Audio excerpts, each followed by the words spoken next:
Hinihikayat ng Philippine National Police ang publiko na maging labis na mapanuri at mapagbantay laban sa mga online scams. Habang papalapit ang Pasko, mayroon na lamang 37 na araw.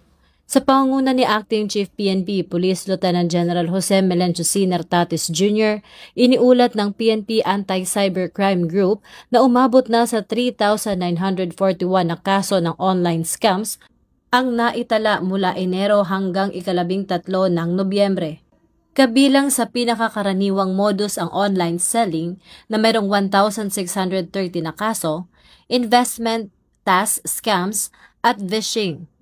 Nagbabala si Police Lieutenant General Nartates na mas nagiging agresibo ang mga scammer sa pagpapakalat ng pekeng promo links, phishing messages, at mapaninlang na online investment schemes na naglalayong nakawin ang personal na impormasyon at pinaghirapang pera ng publiko.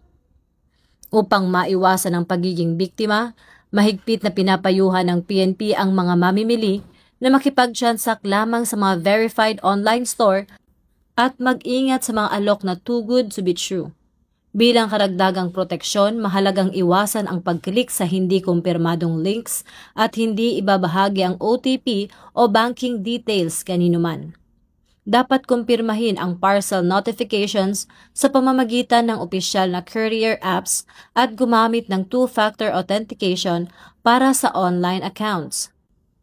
Hinihikayat ang lahat na agad na i-report ang anumang kahina-hinalang aktibidad sa pinakamalapit na PNP Anti-Cybercrime Office o sa Unified 911.